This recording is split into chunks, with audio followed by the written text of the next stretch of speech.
Hey everybody, DeLong Shot Signatures here, and we have another in-person recap from the Indy 500. This was the second day of qualifying, Fast 12, and Bump Day. I watched my video from last year, actually, before going to kind of get an idea of what that experience was like. And last year, I did okay, not fantastic, and so I didn't go in with very high expectations today. And it was pretty similar in terms of like numbers and everything. I got 20 items signed last year. This year I got 19 on this day, but some pretty good quality here, helping out my sets that I'm working on with the park side, and then also got a few hero cards taken care of. So, like as usual, we will go through the autographs that I got in alphabetical order. So first here, we got 2 hero cards of Colton Herta. Got a better signature on this one in blue. And then I had one from last year that he signed as well. We got one more of Connor Daly, who started to recognize me. He wasn't mad about signing anything, but he said, man, you're going to have quite a collection of these. So I opted not to get any more after that, but he was really cool about everything, so very glad to get those. Then we finished off my cards for Ed Carpenter. Didn't get to see him enough to have any opportunities to work on hero cards for him, so I will probably just send some of those TTM because I already got back my team hero card request.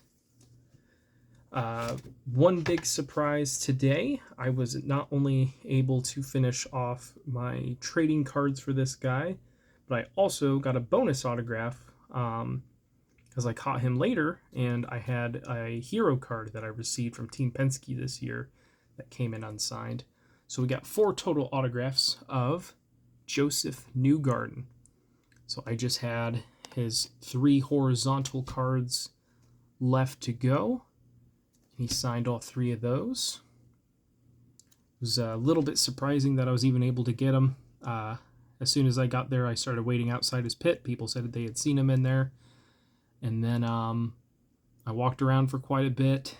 After giving up on that, still kept seeing people by his pit or by his garage and everything.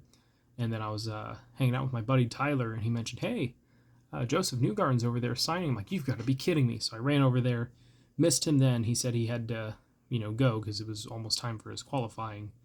And if you haven't been to the IMS before, the garage setup is very weird. Between the garages is a little pathway that you can take, and it has restrooms in there, but it's open on either end of the garage. So if you pass through one, you come out on the other side where there's more garages. And I knew this. So I was like, if he's going to pass through there, he's not going to have his scooter or a golf cart to pick him up, so he's still going to be on foot. So I went around the other way and was able to get to him there, and so I handed him my book and I was like, hey, just whatever you have time for, I would appreciate it. And he signed all 3 of those. I was very shocked.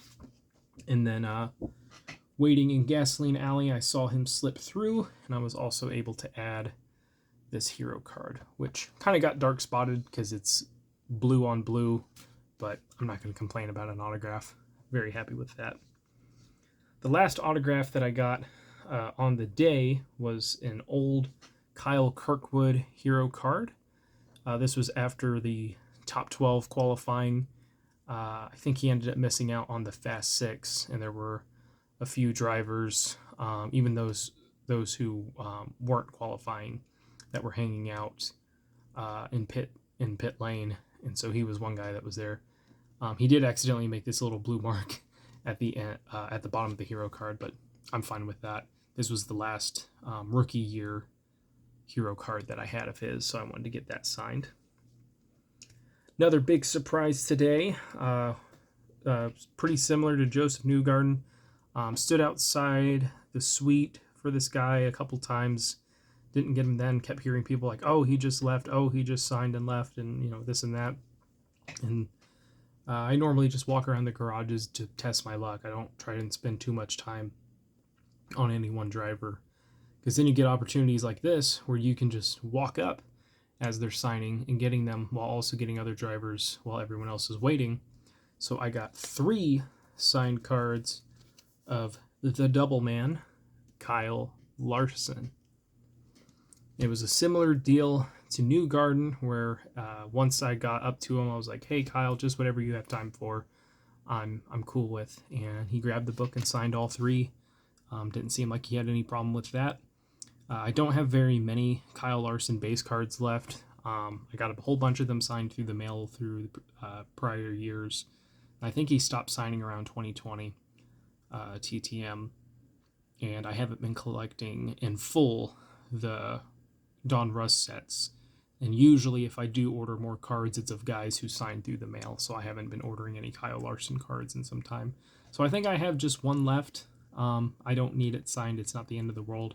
I'm not super focused on these sets. But these were just the ones I had on me, and very cool to get those signed. I did bring a couple extra Parkside cards of guys that I didn't need, but I had seen around a lot, and got one of them today. Got 2 of Linus Lundqvist. Signed both of those. And then, funny enough, one of the autographs that I got last year that I was pretty excited about on a custom 4x6, I got again.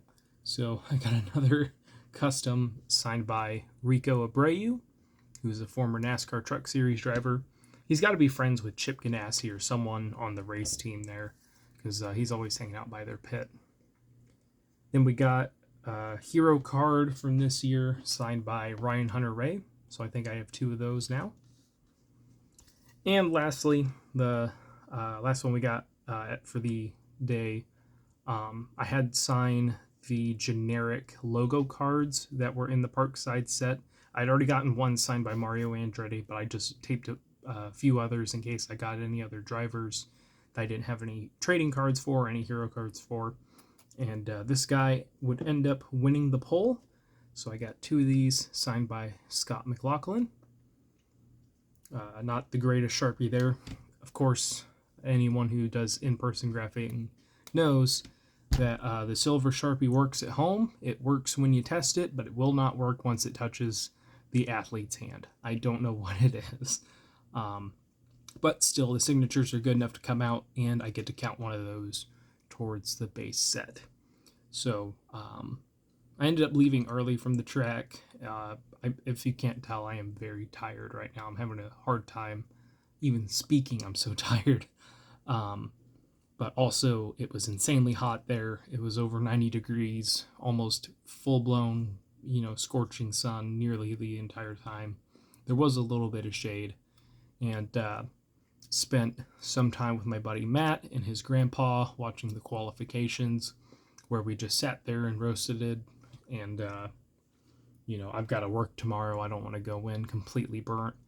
Trying to keep my skin as cool as possible, and make sure that don't damage it any further. But all in all, I haven't decided what I'm going to do for Legends Day yet, but I think it was over 320 autographs from the track. So very, very happy with the results this year. And I've got a little bit of TTM fuel, not a ton, just a couple hero cards that I didn't get signed, and did really, really well with the Parkside set. I think I'm over 80% of the way done. But that is it for this one. Thank you guys for watching. I really appreciate it. It helps me out a lot. Best luck with your guys' collecting. Take care.